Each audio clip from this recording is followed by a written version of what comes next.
Now, as my superintendent, Mr. Anthony, already pointed out, I have a few of my friends located over there.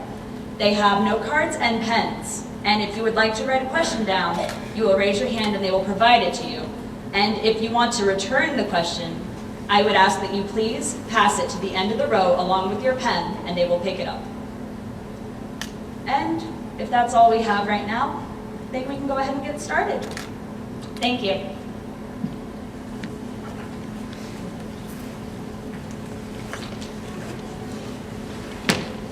Before we get started, I just kind of want to tell you about the format a little bit. This is, like I said, Molly has got a great senior project, and this is a great opportunity for our sheriff candidates as well.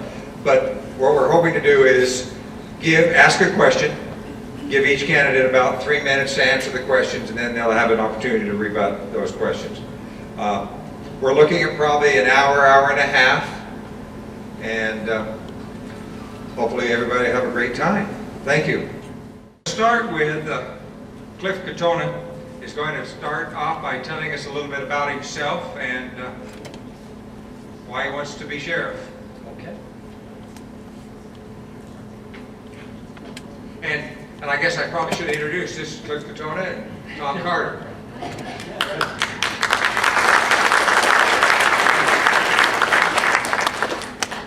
Well, good evening, ladies and gentlemen, students. I'm so glad that you showed up to support Molly and her senior project. This is something I don't think has ever been done before, and I'm sure that she's going to get an A on this project. This is going to do a couple of things. She's involved, interested in government, and I understand she wants to maybe practice law, go to law school. So this is kind of right in line with what she wants to do. So I really commend her for taking on this project. And it also is going to educate you folks about one of the most important elections in Twin Falls County, I believe. So I would like to recognize my fellow members of West End Men's Association and Castleport Men's Club. My fellow members, these two organizations do so much for our community. I'm so proud to be involved with both of them. So thank you for showing up.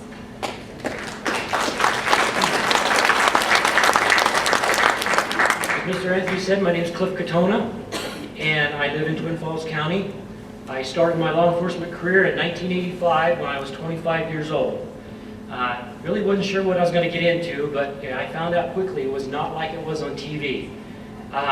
In 1992, after spending some time with Pocatello City Police Department, I went to work for the state police. I was accepted, went through their academy, and my first duty station was in Twin Falls.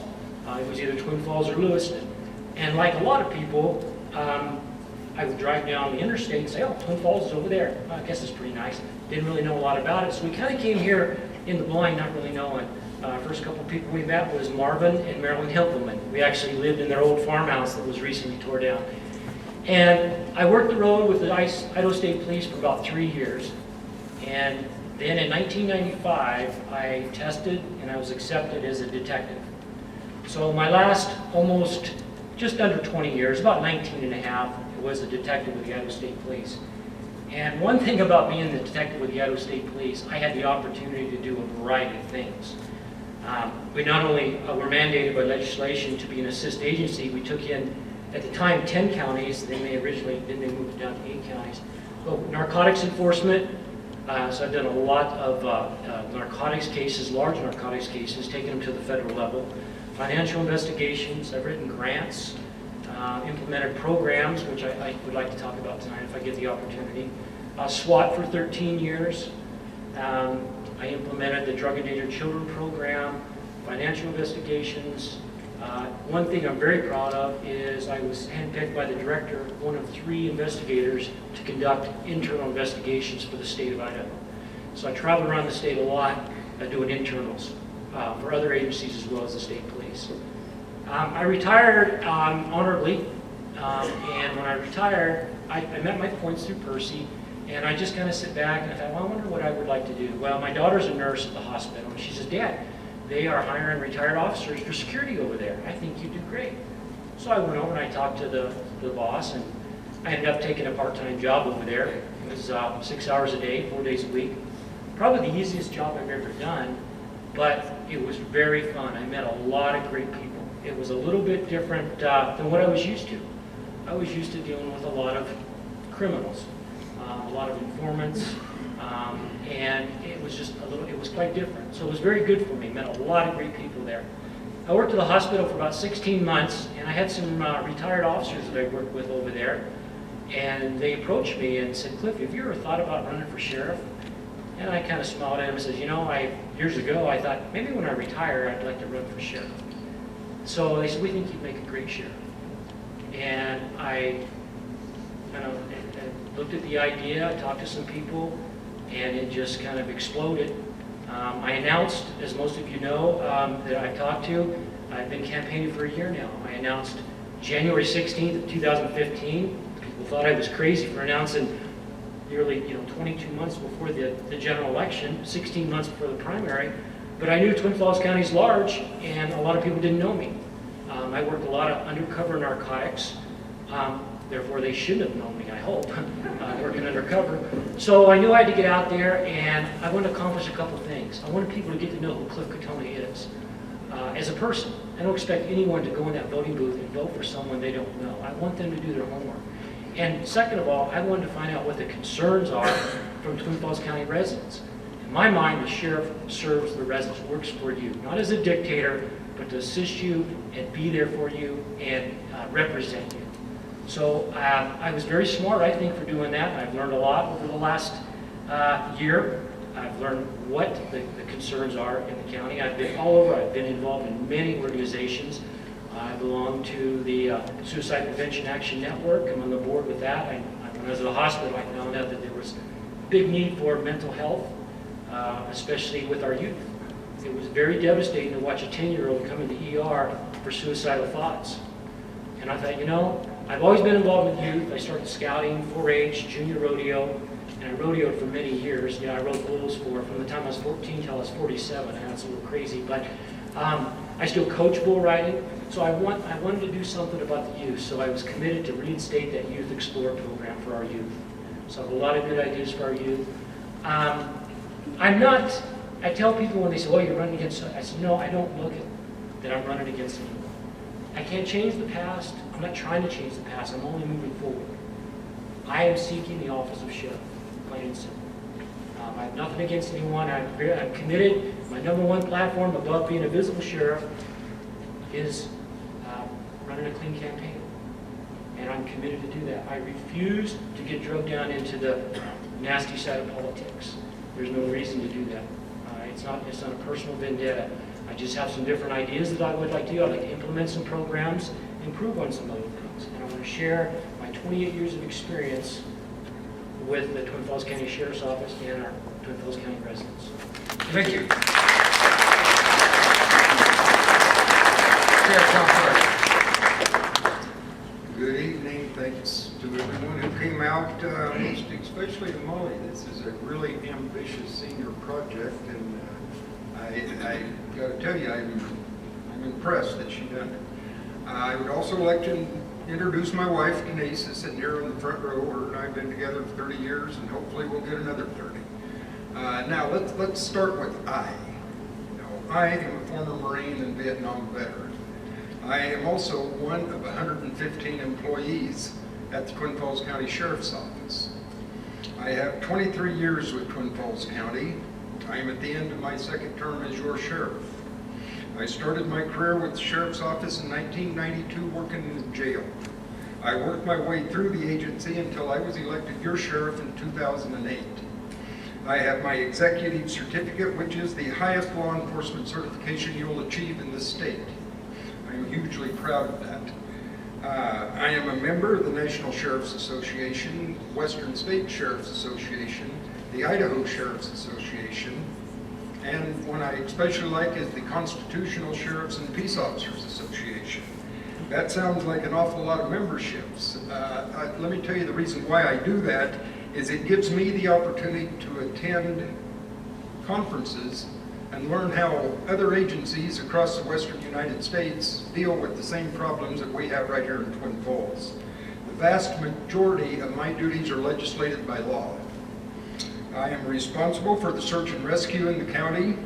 maintaining a jail, court security, and civil duties such as service of process. What that means is records, garnishments, sheriff sales, concealed weapons, and sex offender registrations.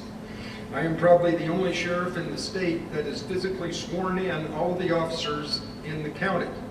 I've sworn in a few federal officers too. I do that for two reasons. One is largely symbolic. It shows my commitment to the citizens of this county that I'm serious about law enforcement working together. My second reason for doing that is it gives the officers in these city jurisdiction the chance to get outside of their jurisdiction without having issues in the courts. It's a jurisdictional thing. And I absolutely, I do it, I still do it. Every time I get a new batch of city guys, the chief will call and ask me to come over. One thing that defines my career that I am hugely proud of is my professional endorsements. These are my peers that I worked with for many years that support and endorse me in the job that I do as sheriff of this county. Former Idaho State Police, mid-management, sergeants, investigators, patrolmen, the last 4 chiefs of police from Twin Falls City, current and former chiefs at Buell, Kimberly, and Filer, and officers in their agencies. The Twin Falls Fraternal Order of Police, Twin Falls Firefighters, Magic Valley Paramedics, the last 2 law enforcement executives or directors at the College of Southern Idaho. Members of the Twin Falls City Council, the Twin Falls City Assistant City Manager.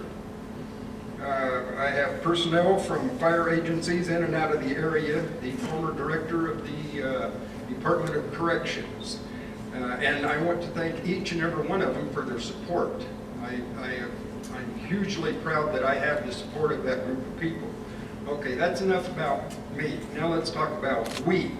The reason the sheriff's office runs as smoothly as it does is because I have a chief deputy and 3 captains, and together we supervise 115 employees. Maintaining the accomplishments that we've achieved through the years is obviously at the top of our agenda. We have gotten deputies back in the schools.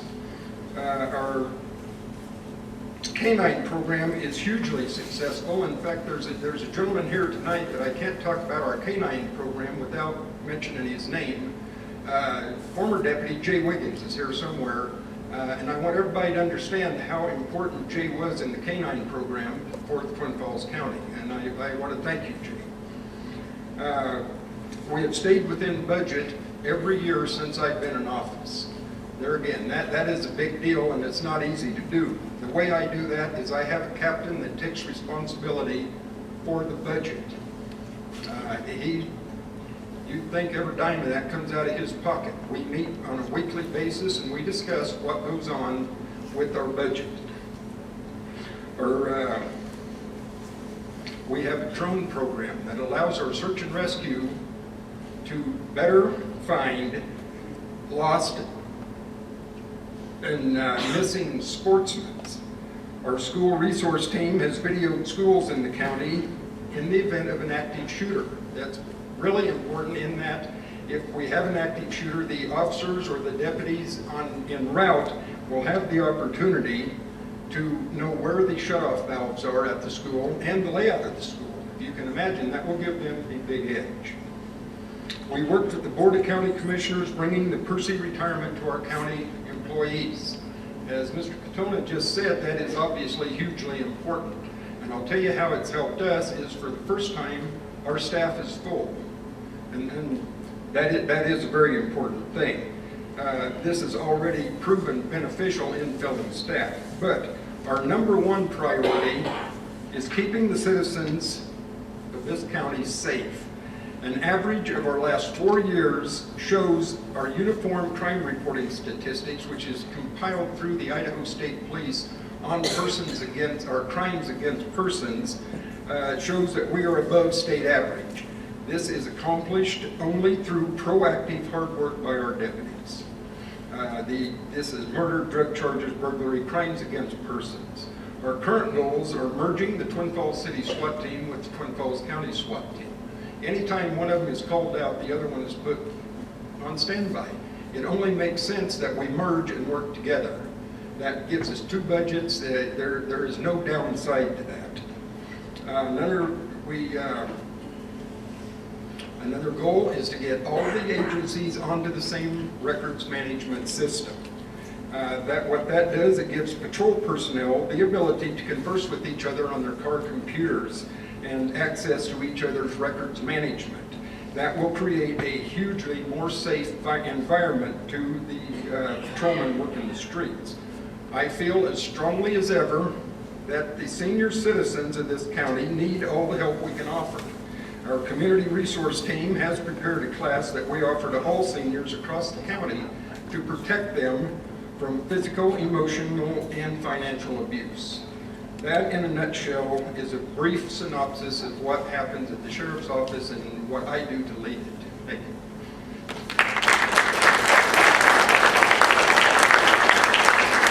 Thank you. We'll start out with a question from Molly, and we'll start with you, Tom, first. And can you tell us what you believe is the most important responsibility is as the sheriff, and why you believe it to be that? Obviously, the most important responsibility is keeping the peace and the safety of the citizens. You know, without a doubt, safety is number one on our priority list. Okay. Cliff? I believe the number one priority is the sheriff to mentor and support his employees. Without his support, one thing happens is morale goes down. When morale goes down, public service goes down. When morale is high, people are more apt to want to do their job and be happy to do their job, and in turn, they will provide a better service to Twin Falls County residents. The sheriff is the highest law enforcement agent in the county. And a lot of people don't realize that the sheriff actually has more authority than the President of the United States within his county. So it is a big responsibility. And safety is number one, but I truly believe it starts at the ground level with the employees. Law enforcement itself is a rough, emotional, and physical roller coaster.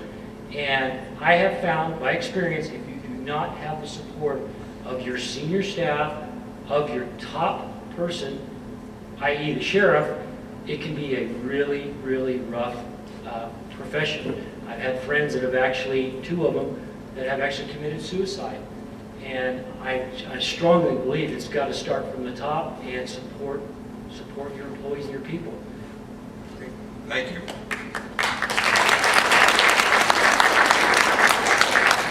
Cliff, we'll start with the next question to you. And this is a combination of what people have said and Molly's. What do you believe what is your educational background, including your certificates that you hold, and your non-educational, which is your on-the-job training experience, that's going to build your foundation to be the leader in the county as the sheriff? I am a military veteran. I did spent 6 years in the International Guard, which I'm very proud of, when I was a young man, when I was 18 years old. My education, I have some college education. I do hold a certificate of applied science through College of Southern Idaho in law enforcement. I have some other college credits as well. I do not hold a formal college degree. However, I do have over 3,000 certified training hours through Post Academy. I gained a lot of my experience from being a police officer and dealing with people. As a detective of the state police, I was able to manage large amounts of money, drugs, evidence, and people. When I was the lead investigator on a homicide, I managed detectives. I managed informants. As a field training officer, I did daily observations. I was a field training officer for many years, daily observations on officers. One of my leadership skills that I'm very proud of is I was on the SWAT teams for 13 years. 7 of those 13 was with the state police. We traveled all over the state of Idaho serving high-risk search warrants, assisting other agencies with barricaded subjects and so forth. And my position on that SWAT team was point man / scout. And I'm very proud to say that in those 7 years, I led 12 men to hundreds of objectives very safely to do that. Another thing I'm very proud of is I raised 3 successful children.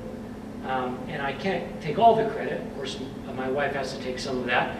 But my oldest daughter, 34, she teaches college art at Portland Community College. She got her master's when she was 25 years old. My middle daughter, she is got a bachelor in nursing. She works at St. Luke's in OBGYN. My son, who's the baby, he's 31, he owns his own drywall business. He's got his contractor license. He actually had the contract for the Sun Valley Lodge, and he just finished up some work at the Cliff Bar. So my leadership goes beyond law enforcement. Okay, thank you.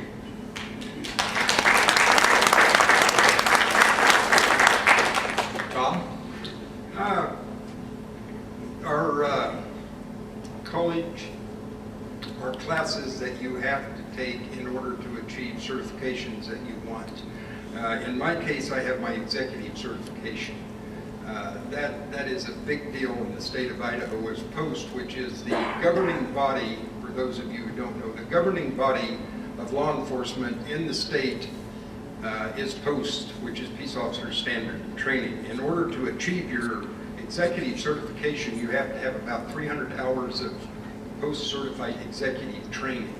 You have to have at least 3 years in an executive position. In my case, I've achieved that as the sheriff of Beaver County. I am also a post instructor, although let me clarify that a little bit. I was a post instructor for many years. If you don't keep your certifications current, you lose them. Obviously, when I came off the road into what I do now, I no longer had time to go to post and teach. And I got to tell you that was a good time of my life. The ability to lead the troops comes from inside of you. I am fortunate that I have that ability, and I'm even more fortunate that I have an excellent senior staff that supports me, and together we can make this agency work really good. If there's anybody that has any questions about any of our certifications, then by all means, please ask. Thank you. Here's a question from the audience, and we'll start with you, Tom. It's kind of dear to my heart as well. It says, what are your thoughts about school teachers carrying firearms in school? You know, that is an excellent question. I think Idaho had some really continuous issues about that. You know, and the obvious thing you would think is a firearm, or a teacher with a firearm, at one of the terrible, terrible acts of violence that's been precipitated on students, maybe a teacher with a firearm could have stopped that. You know, I guess one theory of thought is a good guy with a gun is better than no gun at all. But the problem with that is it takes training. You know, I think within a week after Idaho passed the law, it allowed firearms on school campuses. An instructor in Pocatello, I believe, shot himself, if I'm not mistaken. That was obviously a training issue. So I guess I can give you a good, sound, solid maybe on my ability or my thoughts on teachers and firearms. Like I say, anytime you have a good guy with a gun, it's better than no gun at all, I promise you.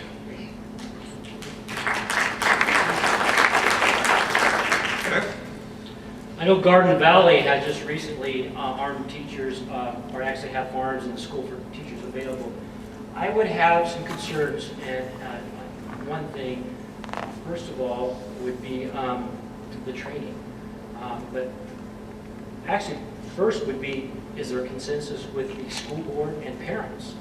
And I know as a grandfather, I have a grandson in kindergarten.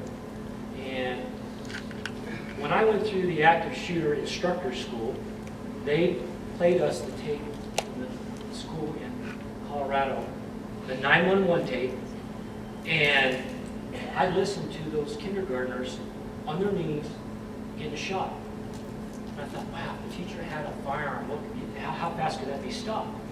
So I understand that in law enforcement, we're always, police work 101, you're always mindful of your firearm, handgun retention. If a teacher's carrying a handgun, are they really going to be thinking about that all the time? Are they going to be able to keep it concealed? School kids know everything. They're going to know which teachers are carrying guns. So I would have a couple concerns. Number one, these teachers would have to be confident that they could use that, proficient, and I would want them to train with law enforcement. Train with them constantly so the officers would know if they have to respond. Teacher Anita, I know she's got a concealed weapon. But I'm not in favor with the teachers actually carrying them on their person because they're not so cognizant of them all the time. Maybe they wouldn't be concealed. I would be more apt to have a lockbox in the classroom where the teachers could push in a code. That way, if there was an active shooter, they would have quick access to that and they would have the training to take care of that. Thank you.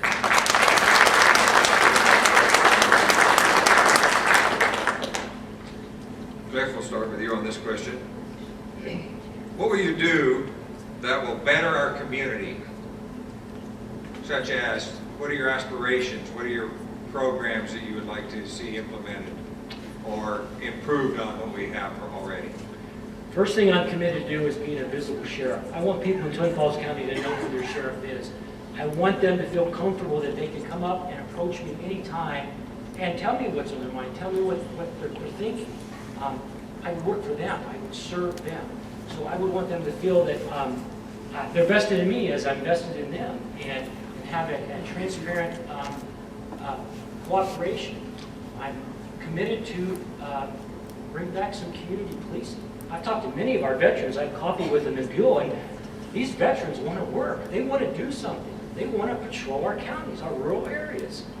They have the knowledge, the skills. They want to, and I know many police officers who donate their training time to work, spend time with these people and train them and educate them. One thing I am committed to, and I mentioned earlier, I'm glad you asked, I am going to reinstate the Youth Explorer program. The Youth Explorer program is a great program. There are over 33,000 Youth Explorers nationwide, almost 5,000 adult volunteers, 5,000 active posts in the United States, District of Columbia, Canada, Mexico. We have 4 active posts in Idaho. Bonneville County's been going since 1981. Very, very phenomenal program. What I would like to do is youth being mentored by deputies ages 14 through 21. These are our future leaders. And what I would like to do is, based on the 3 things that these Youth Explorers do, based on their involvement in the Youth Explorer program, based on their own school academics, and based on their community involvement, since they are future leaders, do they go down and help with the Boys and Girls Club? Do they go down to school and help some 3rd or 5th graders read? I would like to offer a scholarship program through CSI Law Enforcement. And I don't care if they come to work at Twin Falls County Sheriff's Office to expose them into law enforcement. And I would like to share those Youth Explorers. I've talked to the chiefs around the area and let them help out like at a parade at Kimberly Good Neighbor Days. Expose them to city work other than just rural work so that we can share them. And then I would like to take my Youth Explorers and let them mentor junior Youth Explorers, 10, 11, 12, 13-year-olds. Give them a t-shirt, let them have the car washes because they're the next generation coming on. The Youth Explorer program, it doesn't necessarily prepare these kids for law enforcement, it prepares them for life and leadership. I know four individuals who have started, they began in the Youth Explorer program. One of them is Con Paulus's number 2 man. He started as a Youth Explorer. He got into law enforcement. He said, you know, it wasn't for me, but he took that on, and now he's the financial guy. Another one is my sister. She's got a master's degree in education. She's been a music teacher for many, many years. She started a Youth Explorer program. She tells me, I am today where I am because of the Youth Explorer program. So I'm very committed to involve our youth.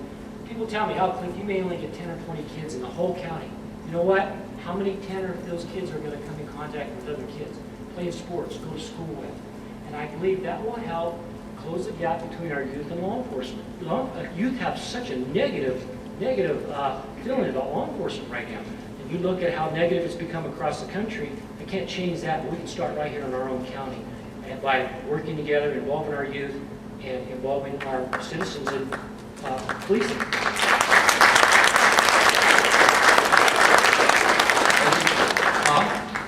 As long as we are on the Youth Explorer program, I don't know if it's occurred to anybody, there is less than 4% of the agencies in this state have a Youth Explorer program. They have gotten away from it for a variety of reasons, one of which is you put a uniform on a child or a young person, put them with a uniformed deputy in any kind of a situation, there is the potential for danger. So a huge reason is safety and insurance. But there are ways around that. We work closely with youth. I agree 100% with what he says. You have got to work closely with the youth in the county or any place.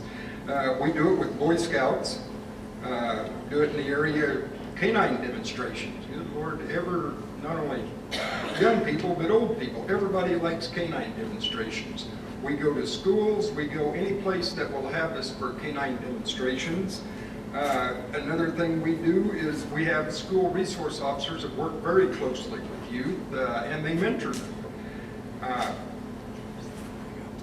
Senior projects. This is a fine example. We work with young people that want senior projects. They will shadow policemen, and they are mentored by policemen. But one that I'm especially proud of is Matt Eden, one of our sergeants, has what they call a Beat the Heat program. And what that does, it allows young people the access to driving. It teaches them that driving while impaired is a very bad thing.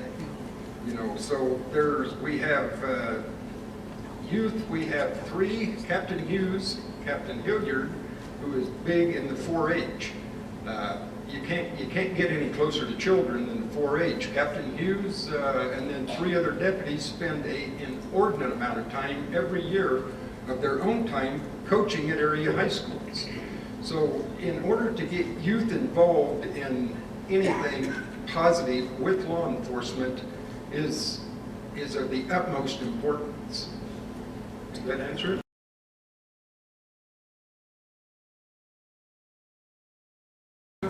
Thank you.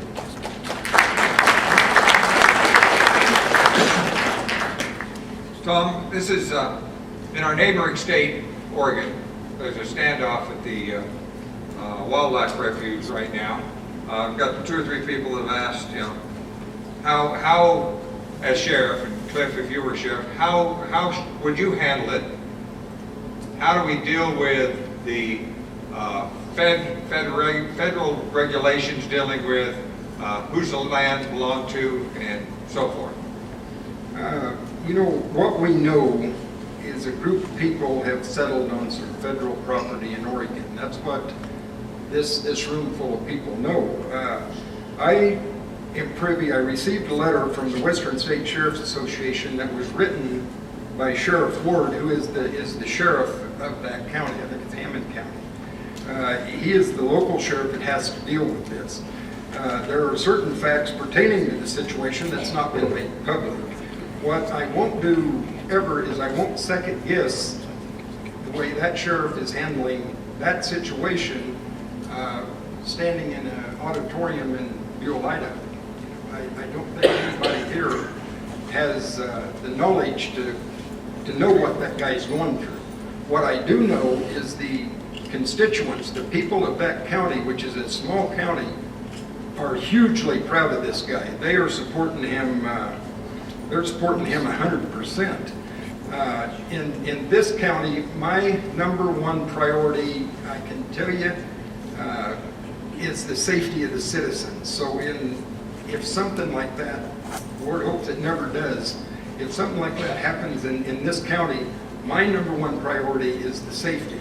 And whatever I have to do or my agency has to do to deal with it, we'll just deal with it. Okay? Thank you.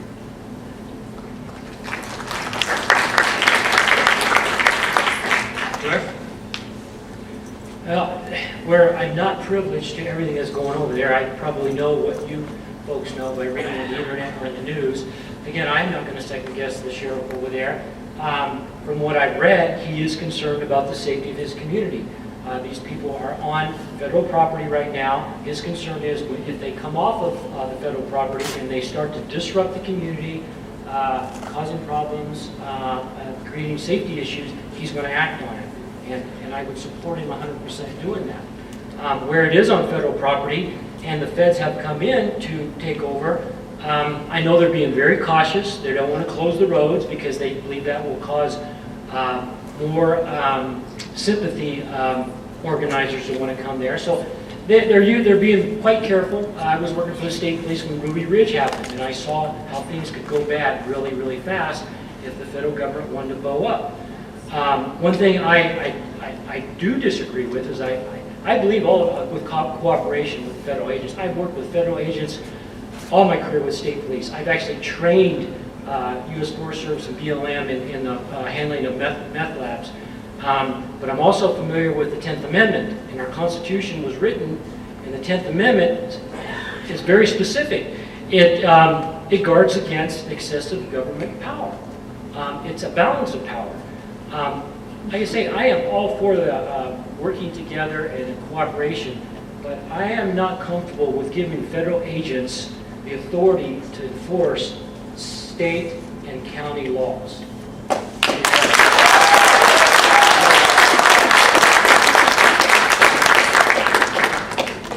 Okay, thank you.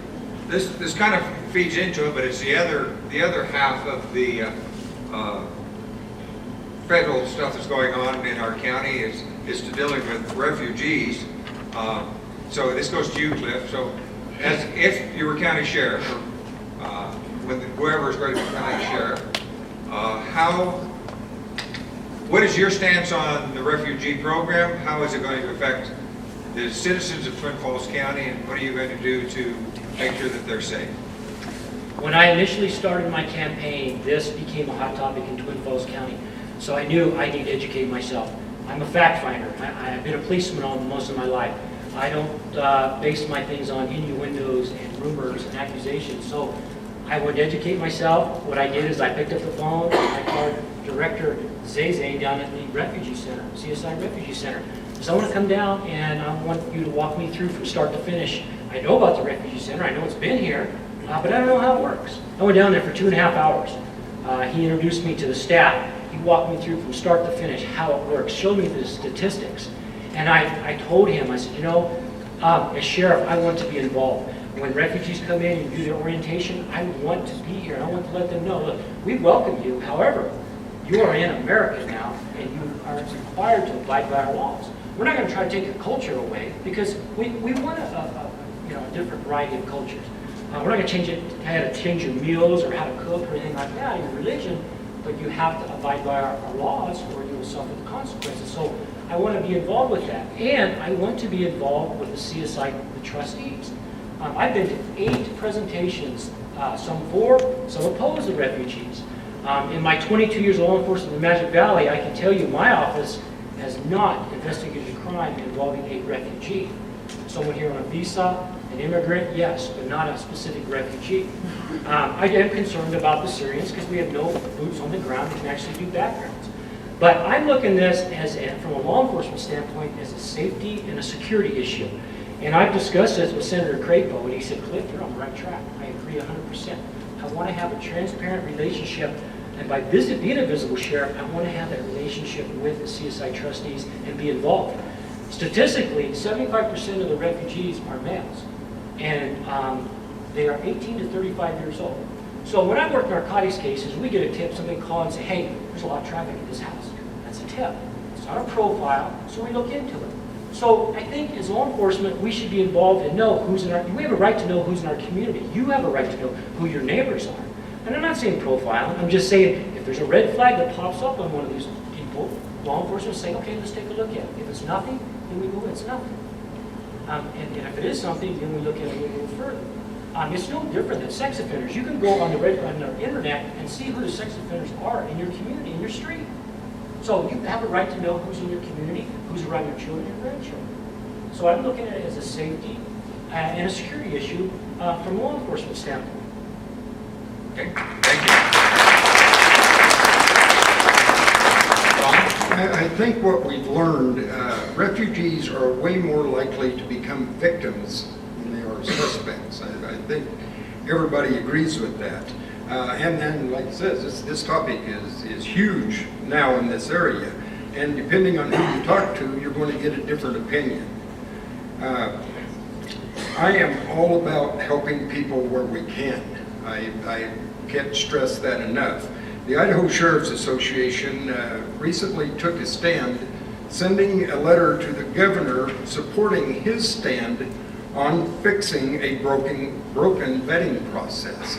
I think that is something, like it says, the people that come in here, if they're refugees, they should be home fighting for their country. If we got small children and women, but that's not always the case. So I would say this, there again, the safety of our citizens is our #1 priority, and I don't really see how we can allow certain refugees, I'm not saying all of them, certain refugees into this area without being totally confident in everyone, including them, that they can remain safe. Okay, thank you.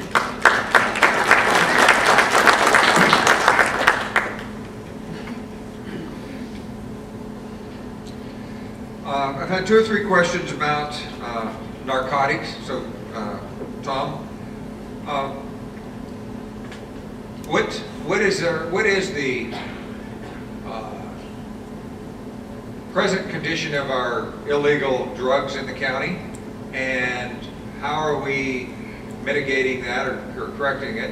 And how do you see, or what is your stance on where we should go forward with how to improve it? I think #1, we try to maintain a certain amount of control over drugs in this county. I think still your methamphetamine is the biggest blight on our society.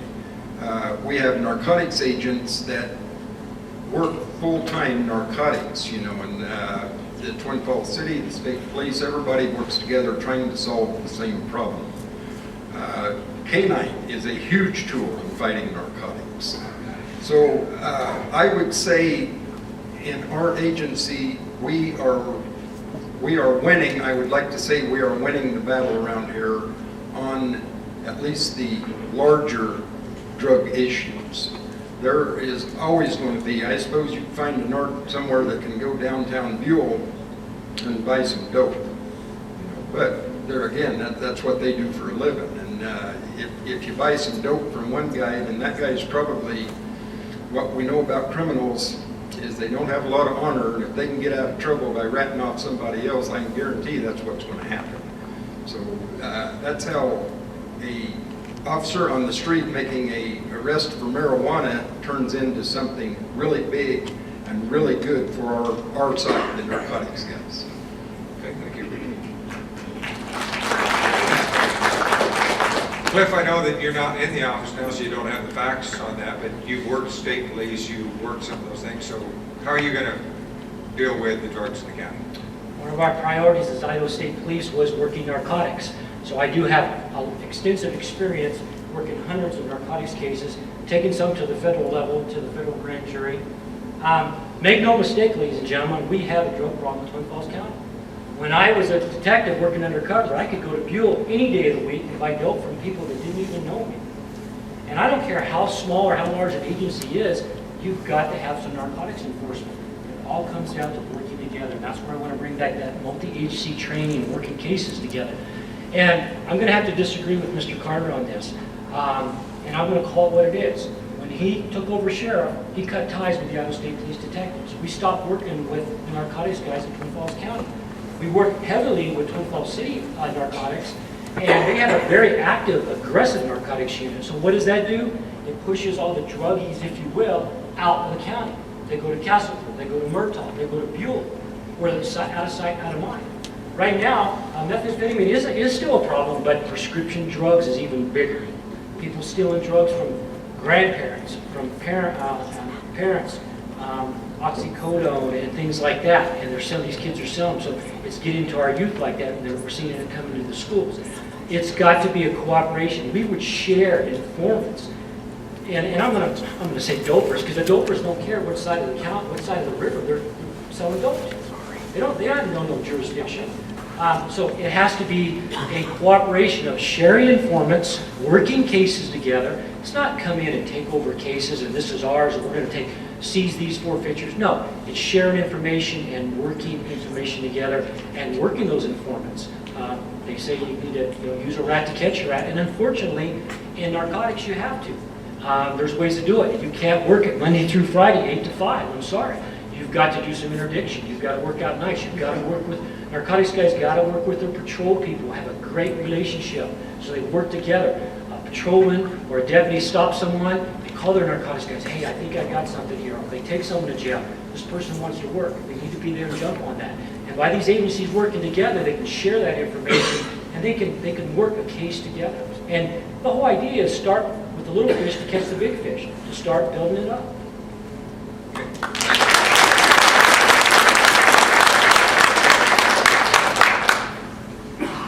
So Cliff, in today's society, it's more important than ever to foster law enforcement relationships with the community.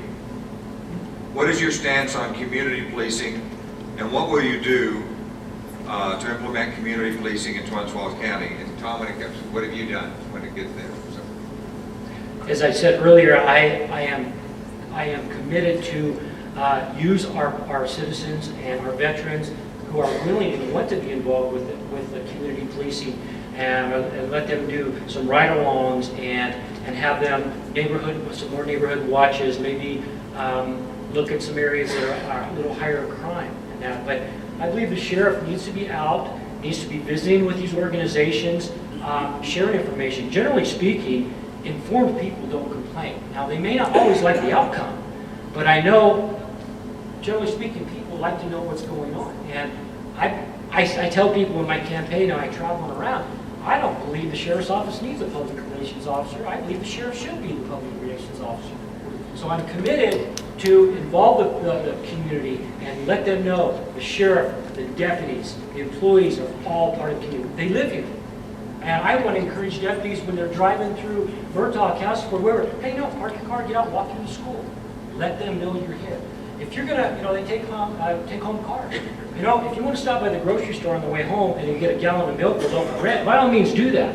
Please don't buy your 2-week grocery shopping and certainly don't buy any alcohol. But while you're in there, talk to some people. Let them know you're part of the community. You live here. You're involved.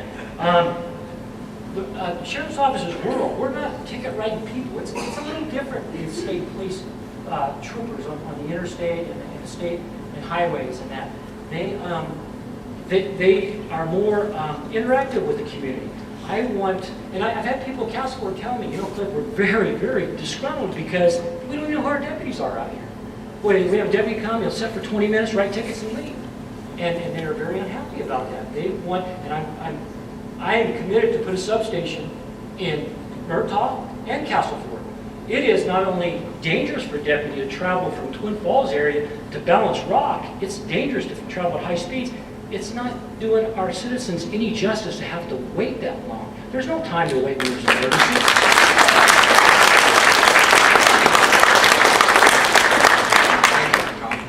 Community policing is not a new idea. We've been community policing for many years.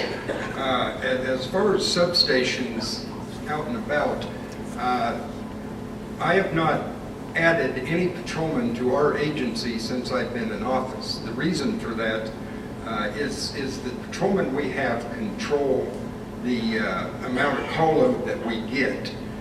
We have a substation in Filer, which makes perfect sense because we own the office in Filer. Castleford had 129 calls last year. We have a community resource team that works diligently in not only Castleford but Murtaugh. If you're going to put a substation in Castleford, then you probably should put one in Hollister because they had 135 calls for service last year. Buell had 884 calls. This is calls that the sheriff's office responded to. Murtaugh was at 90. So you cannot always just simply put a substation and put a deputy in that substation for Castleford or for any area because then you got to determine, are you going to leave him there for 8 hours, or is he going to work a full shift? After a while, what you have to do is you start hiring more deputies. I don't think that the county, I won't do anything that's going to put any bigger tax burden on the citizens of this county, especially if we don't need them. The persons that we've hired actually are driver's license clerks, because that's where they was needed.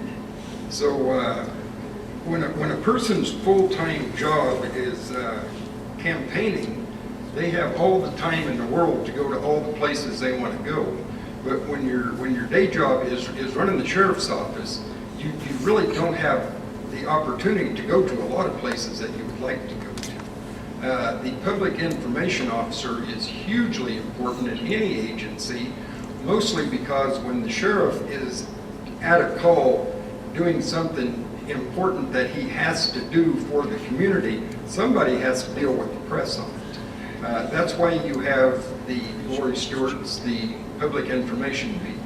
The sheriff absolutely gets out all he can. I do radio programs. There's all kinds of things that I can do to get myself out in the public, mostly because I like to get out in the public and visit. I like people. I've always liked people. As a patrol sergeant, that gave me the opportunity to go to any number of areas in the county, and you get out and you walk. That's what I expect. That's what I expect our officers to do, or our deputies. Go to a subdivision, for crying out loud. Get out and walk down the street, especially in the summertime when there's people out and about. That gives the citizens, the people that live there, it gives them some kind of ownership of the sheriff's office, and there is no downside to that. Okay, thank you.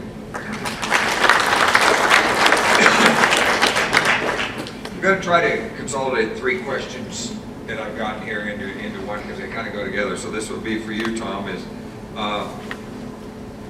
what kind of programs do we have for people to get into law enforcement? Do we have reserve programs and that type of stuff? And what is kind of diversity does the Twin Falls County Sheriff Office have and look to have, females, people of color, and that in the county?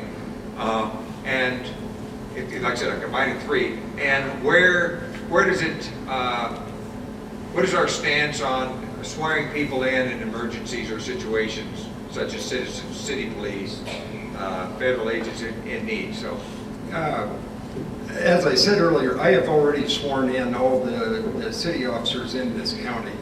I am reluctant to swear in federal officers, although what that means to them is it gives them the jurisdiction to, if there's a DUI, there's somebody on the county road or the state road in this county, they have the jurisdiction to make that stop. The reserve program is unbelievably important, especially in my agency, which my agency is bigger than most. In smaller agencies, it's especially important because it gives them more bodies on the road.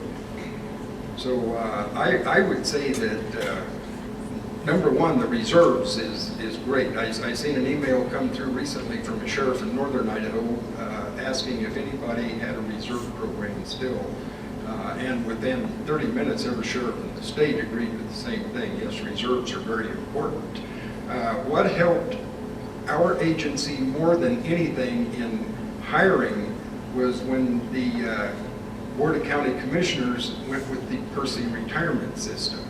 That's been, I think we started that in October, and for the first time, certainly since I've been in office, I will swear in the last 2 people to fill our agency. And that's a big deal, and that's a big deal that lots of agencies don't have. Twin Falls City is running about 5 short right now today. And what you hear across the state is people, other agency, other sheriffs, other chiefs that can't get people hired. I go to talk to young people. Let's get back on young people for a minute. I say, use your head before you go out and you smoke that ball, you take the hit off of it. Think what that's going to do to your life. And it will mess you up. You know, I passed up on some really, really good applicants because they've smoked marijuana. We don't have, for instance, we don't have a border to reservations. Lots of counties do. Consequently, they will have Indian Americans that apply. And it's a great job, it's a great career, and most people figure that out in short order. Thank you. And I've heard a lot about over the last year of deputizing. This may come as a shock to some people, but in 1985, when I worked for Pocatello City Police Department, nearly 30 years ago, I was deputized as a Power County deputy and a Bannock County deputy. And since those years have gone by, we are all law enforcement are under the same standards imposed, so it's not even required anymore. Idaho is a good Samaritan law. If an officer sees a violation, I don't care if it's in his direct jurisdiction or not, he has a duty and an obligation to act on it. Now, does he have to make the arrest?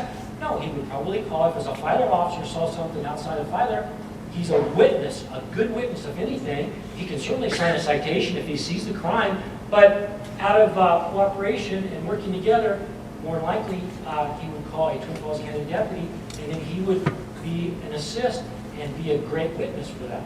So as far as jurisdiction, I disagree with that. The deputizing thing that's gone by the wayside years ago, because like I said, we're all under the same post standards now, every agent. And it's just like you driving down the road, a citizen, if you see something, you can act on it. You're covered under the Good Samaritan law, as we all should be. The diversity, I'd like to answer that. I joined the Latino Hispanic advisory group in Twin Falls. And it's a way to try to get our Hispanic community more involved. We have a large Hispanic group here. I would encourage Hispanics to apply for the Sheriff's Office in law enforcement. And I would certainly want more female deputies. When it comes to females talking to other females, I've seen in my career, a lot of times, it works better than a male talking, especially if there's something with a domestic. And Hispanic to Hispanic. Sometimes the white person can't really relate to their culture, so the Hispanic officer can step in and do more. And I know there's one Hispanic officer that I know quite well, works for the Sheriff's Office, and has been a great liaison for the Sheriff's Office. And I would want to promote that more and promote female deputies.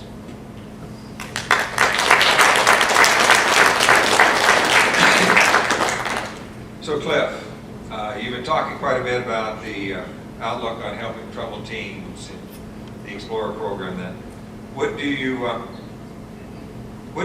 have in plan or in place for troubled adults?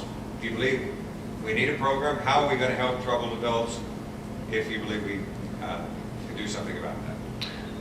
One thing that I noticed when I worked at the hospital, I worked security, and I saw that we have a serious mental health issue in Twin Falls County. As security, we would have to go with the transporters and escort people who were brought into room 25, where they got the evaluation. We'd escort them over to Canyon View. One night in a 6-hour shift, I took 5 people to Canyon View. And then I said we had 10-year-olds, 15-year-olds. So I saw a need for that. So troubled adults, and when I use the mental health as an example, I want to educate our deputies. I want to provide training, because if they're driving down the road and they see someone wandering around the borrow pit, don't automatically assume they committed a crime. I saw firsthand what happens when people are off their medication. They're like day and night. So don't assume they committed a crime. Look beyond that, and by being educated with mental health, I think that will enable them to look beyond that and maybe deal with that a little bit different. And as far as the low, I look at the low level. I don't believe a low level crime, a criminal, if you will, should be put in with hardcore criminals. I think the worst thing you can do is take a young person who has committed a crime like a theft, sold something to their employer. We've all made stupid mistakes when we were young. Should you be punished with it for the rest of your life? No. Should that young person be put in with those more serious offenders? What is that going to do? That is going to turn them against law enforcement, turn them the other way. I think to have a program where they can, you can bounce back from this.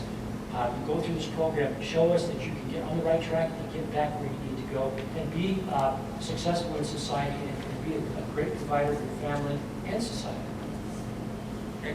Thank you.